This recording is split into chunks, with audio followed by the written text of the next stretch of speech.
Welcome, welcome. Today we embark on a remarkable journey, not across vast savannas or into the deepest oceans, but into the heart of a city, Paris, to explore a structure born of ingenuity and controversy, the Eiffel Tower.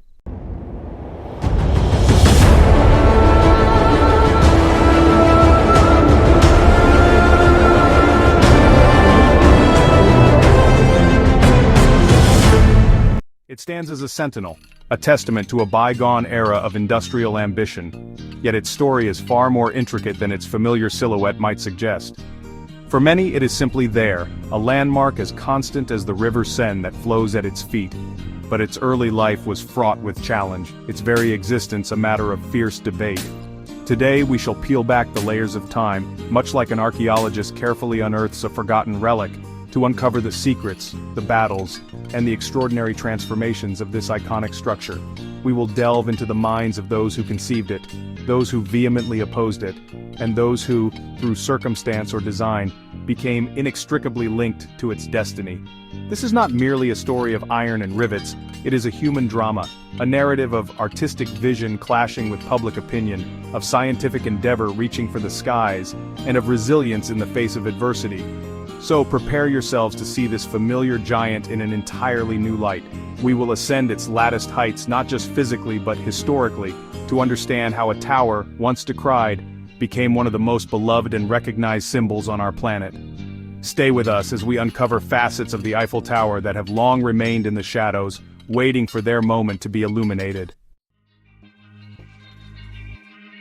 Our story begins not with adulation, but with outcry.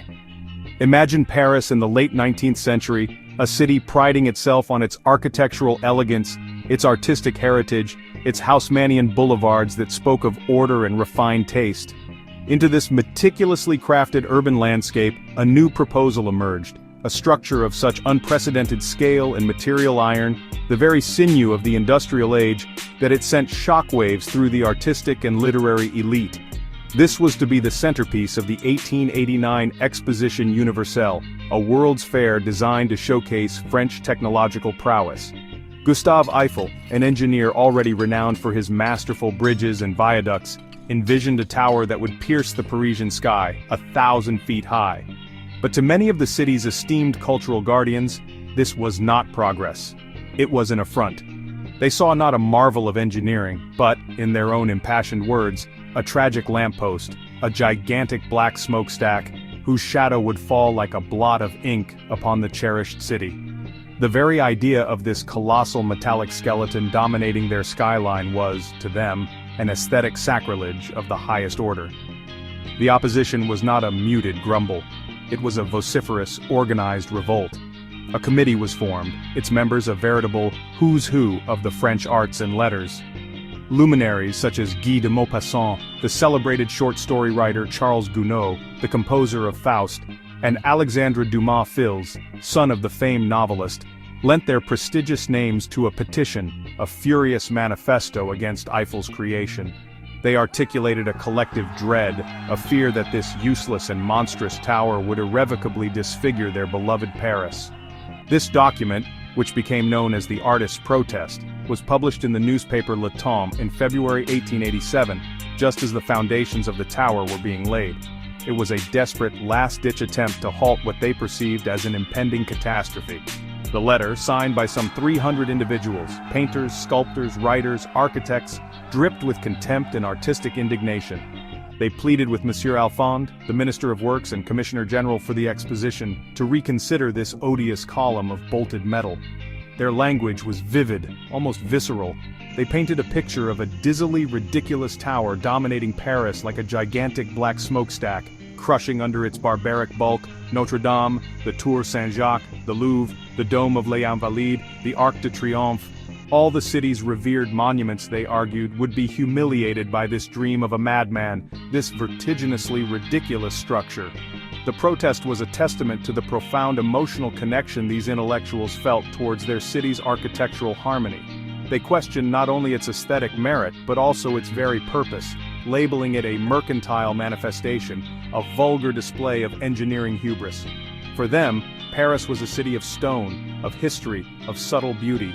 not a testing ground for industrial ambition on such a grand, and in their view, grotesque scale. The tower, they felt, lacked the grace and artistic soul that defined the French capital. It was, in essence, an intruder, an unwelcome behemoth. The signatories feared that the tower, if built, would become an inescapable eyesore, a permanent scar on the face of Paris. For 20 years, they lamented, we shall see stretching like a blot of ink the odious shadow of the odious column of bolted metal. This period of 20 years was significant, as Eiffel's original concession for the tower was indeed for 2 decades, after which it was slated to be dismantled. A small comfort perhaps, but for these artists, even a temporary reign of this monster was too much to bear. Gustave Eiffel, a man of science and pragmatism, responded to these criticisms with a calm, reasoned defense. He argued for the inherent beauty of engineering, the elegance of mathematical precision, and the structural integrity of his design. He pointed out that the laws of physics and the forces of nature, which his tower was designed to withstand, possess their own aesthetic. He believed that the very boldness of the structure, its sheer audacity, would eventually win over its detractors. He spoke of the tower not as a mere edifice but as a symbol of modern engineering, a testament to the progress of the age. He highlighted the meticulous calculations that underpinned its form, arguing that the curves and lines were not arbitrary but dictated by the need to resist wind forces. Are we to believe, he questioned, that because one is an engineer, one is not preoccupied by beauty in one's constructions, or that one does not seek to create elegance as well as solidity and durability? The battle lines were thus drawn, on one side the established artistic order, clinging to traditional notions of beauty and urban harmony, on the other, the forward-looking engineer, championing the aesthetic potential of a new industrial age. The city of Paris, and indeed the world, watched with bated breath as the iron latticework began its inexorable climb, each new section a further provocation to its critics. The arguments were passionate, the stakes incredibly high. This was more than just a debate about a building, it was a clash of ideologies, a struggle to define the future architectural identity of one of the world's most influential cities. The artist's protest serves as a powerful reminder that what is now universally admired can often begin its life amidst fierce controversy and outright rejection. It underscores the subjective nature of beauty and the way perceptions can dramatically shift over time. Despite the formidable opposition and the weight of such esteemed names arrayed against him, Eiffel and the forces of industrial progress pressed on. The government, committed to the success of the Exposition Universelle, stood by Eiffel. The foundations were already in place, the iron was being forged, and the vision, however contentious, was slowly, inexorably taking shape against the Parisian sky. The monster, as its critics had dubbed it, was rising, and so the stage was set for one of history's most remarkable architectural dramas. The tower, conceived in ambition and born into a storm of protest, began its ascent, destined to challenge not only the skyline but also the very definition of what could be considered beautiful, monumental, and enduring. The voices of dissent were loud, but the clanging of hammers and the riveting of iron proved in the end to be louder. Beyond the public spectacle and the fiery debates, the Eiffel Tower harbored secrets, intimate spaces and hidden tributes known only to a select few, or carefully concealed within its metallic embrace. High above the bustling crowds of Paris, near the very pinnacle of his creation, Gustave Eiffel himself designed a private apartment, a secluded eyrie that few would ever enter. This was not a space for public entertainment, but a personal sanctuary, a quiet retreat for reflection, and crucially, for scientific endeavor. Imagine ascending past the public viewing platforms, beyond the reach of the curious throngs, to this small yet remarkably well-appointed haven. Furnished with simple, comfortable wooden furniture, wallpapered walls, and even a grand piano, it offered a stark contrast to the industrial might of the structure that surrounded it. From its windows, Eiffel commanded an unparalleled panorama of Paris, a god's-eye view of the city he had so dramatically altered. This was his personal laboratory in the sky. Here, amidst the solitude and the whistling winds, Eiffel conducted a range of meteorological and astronomical observations. He installed barometers, anemometers to measure wind speed, and lightning conductors, meticulously recording data. He was particularly interested in the effects of wind resistance, knowledge crucial for the design of future tall structures. This secret floor was, in essence, a pioneering high-altitude research station, a testament to Eiffel's enduring passion for science and engineering that extended far beyond the mere construction of the tower. Many prominent figures of the day were envious of this exclusive perch, and Eiffel received numerous offers for its use, some reputedly for vast sums of money for even a single night's stay. But he steadfastly refused, preferring to keep it for his personal work and for hosting esteemed scientific colleagues, such as Thomas Edison, who visited him there in September 1889, gifting him a phonograph, one of the marvels of that age. Their meeting, high above Paris, symbolized the convergence of great inventive minds. But the tower's secrets are not confined solely to its uppermost reaches. Look closer at its base, at the first platform, and you will discover another, more public yet often overlooked tribute. Engraved in gleaming gold letters, some 60 centimeters high, are the names of 72 French scientists, engineers and mathematicians. These inscriptions, meticulously chosen by Eiffel himself, serve as a permanent acknowledgement of the intellectual giants whose work had contributed to the scientific and technological advancements that made the tower's construction possible. These names, a veritable honor roll of French genius from the late 18th and 19th centuries, figures like Laplace, Lavoisier, Lagrange, Ampère, Cuvier, and Foucault, are arrayed around the four facades of the tower, beneath the first balcony. It was Eiffel's way of embedding the tower within a rich tradition of French intellectual achievement, a riposte, perhaps, to those critics who saw it merely as a feat of brute engineering devoid of cultural significance. He was quite literally building upon the foundations laid by these great minds. The selection process itself was a subject of careful consideration, aiming to represent a broad spectrum of scientific disciplines. Each name is a story, a legacy of discovery and innovation that shaped the modern world. By inscribing them onto his magnum opus, Eiffel ensured that their contributions would be remembered, celebrated, and literally looked up to by generations of visitors. It was a grand gesture, linking his iron marvel to the enduring power of human intellect. Yet there is another, even more personal and poignant secret woven into the tower's history, a message intended for a future he would never see.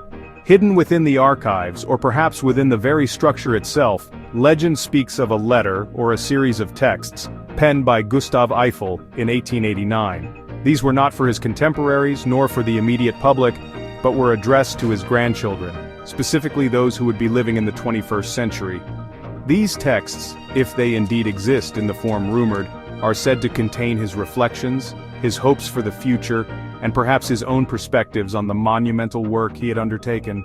Imagine him, at the height of his fame, yet amidst the lingering criticisms, taking the time to communicate across the decades, to share his thoughts with descendants he could only imagine. It's a deeply human touch, a desire to connect with the future through the enduring legacy of his work.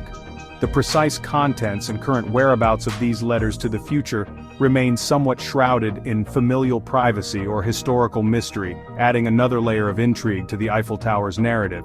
It speaks of a man who was not only a brilliant engineer, but also a thoughtful individual, conscious of his place in history and the enduring nature of his creation. He was, in a sense, planting a time capsule of his thoughts and feelings. These hidden elements, the private apartment dedicated to science, the public honor roll of genius, and the rumored personal messages to posterity, reveal a depth to Gustave Eiffel and his tower that often goes unappreciated.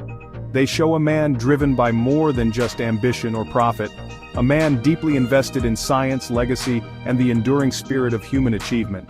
The tower was not just a structure, it was a repository of these values.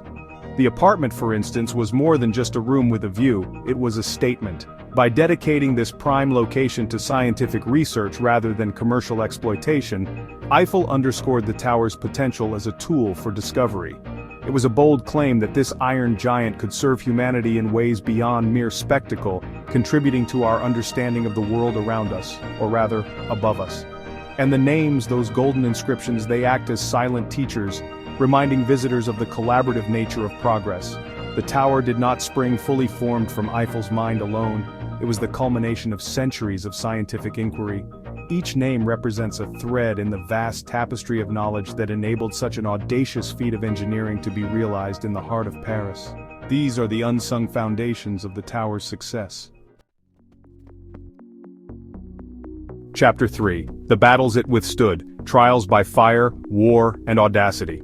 The Eiffel Tower, having weathered the storm of artistic condemnation, soon faced trials of a far more destructive nature. Its very survival on more than one occasion hung precariously in the balance, tested by the ravages of war and the audacious, sometimes tragic, endeavors of individuals.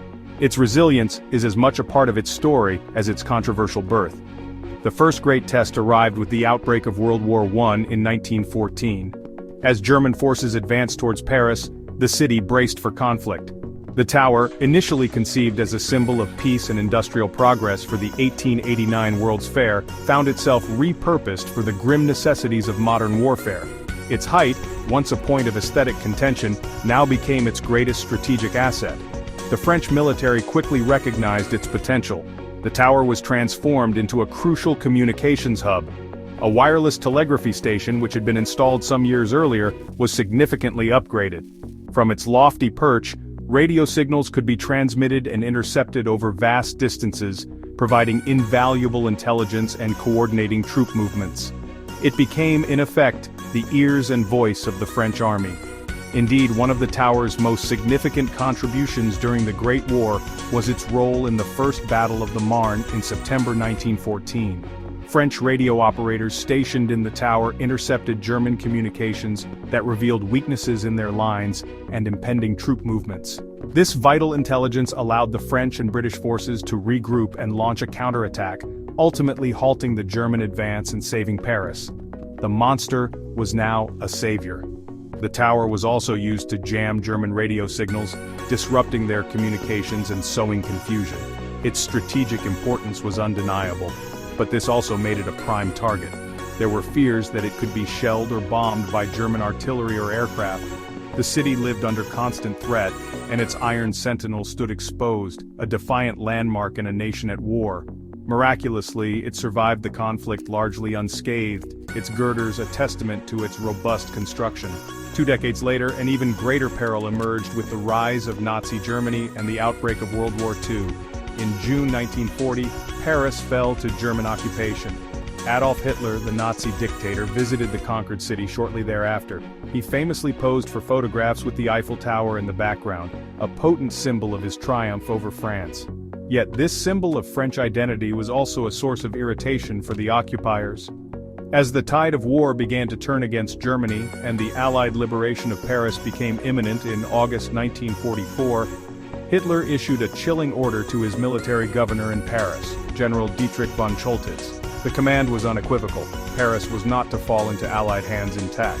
All key landmarks, including the Eiffel Tower, were to be demolished. It was a scorched earth policy, born of spite and a desire to deny the Allies their victory celebrations. General von Choltitz found himself in an unenviable position. The explosives were reportedly laid, ready to bring the Iron Giant crashing down. However, for reasons that remain a subject of historical debate, perhaps a recognition of the futility of the act, a desire to preserve the city's beauty, or a pragmatic assessment of the consequences, von Choltitz ultimately disobeyed Hitler's direct order. The Eiffel Tower was spared, a silent witness to the liberation of Paris. The story of why Hitler failed to demolish it is a complex tapestry of defiance, strategic calculation, and perhaps a touch of insubordination from a general who saw the madness in destroying such a cultural treasure. French resistance fighters also played a role, famously cutting the tower's lift cables shortly after the German occupation began, forcing German soldiers who wished to hoist the swastika to climb the stairs. A small act of defiance that irked the occupiers. Beyond the grand theater of war, the tower has also been the stage for individual acts of daring, some tragic, some merely eccentric. One of the most legendary and ultimately heartbreaking of these occurred in 1912. Franz Reichelt, an Austrian-born French tailor and inventor, had developed what he called a parachute coat, a wearable device he believed would allow aviators to survive falls from aircraft. Reichelt, convinced of his invention's efficacy, petitioned the Parisian authorities for permission to conduct a test jump from the Eiffel Tower. After much persistence and assurances that he would use a dummy, he was granted permission. However, on the cold morning of February 4, 1912, before a crowd of onlookers and motion picture cameras, Reichelt, dressed in his cumbersome invention, announced he would make the jump himself. Despite the horrified pleas of friends and officials, He climbed onto a stool placed on the railing of the tower's first platform, some 57 meters above the frozen ground. He hesitated for a moment, then launched himself into the void. His parachute coat failed to deploy properly, instead wrapping around him like a shroud. He plummeted to the earth, the impact creating a noticeable crater. Franz Reichelt died instantly, his quest for innovation ending in a public tragedy at the foot of the tower. These episodes, its vital role in wartime communication, its narrow escape from Nazi demolition, and the dramatic ill-fated leap of an aspiring inventor, illustrate the diverse and often perilous ways in which the Eiffel Tower has intersected with human history. It has been more than just a passive observer. It has been an active participant, a tool, a target, and a stage for human ambition and folly. Each event has added another layer to its rich and complex narrative, transforming it from a mere structure into a legend. Chapter 4. From the shame of Paris to a world icon, a monumental transformation. The journey of the Eiffel Tower from a subject of intense scorn to a universally cherished global icon is a remarkable story of shifting perceptions and the undeniable power of presence. The watershed moment, the pivot upon which its reputation began to turn, was undoubtedly the 1889 Exposition Universelle, the very event for which it was conceived. This World's Fair was designed to showcase French industrial and cultural achievements, and the tower was its magnificent towering gateway. As millions of visitors from across the globe flocked to Paris for the exposition, they were greeted by this unprecedented structure. For many, particularly those from outside the Parisian artistic circles, the tower was not an eyesore but a breathtaking spectacle of modern engineering. Its sheer scale, its intricate lattice work, and the panoramic views it offered from its platforms captivated the public imagination in a way its detractors had failed to anticipate. It was the embodiment of the fair's theme: progress. The tower became the undisputed star of the exposition. People queued for hours to ascend its heights, to experience the thrill of looking down upon Paris from such a novel vantage point. The success was overwhelming. It demonstrated not only French engineering prowess, but also a bold vision for the future. Suddenly, the odious column of bolted metal was being hailed as a marvel, a symbol of a new age. The positive public reaction began to drown out the chorus of criticism.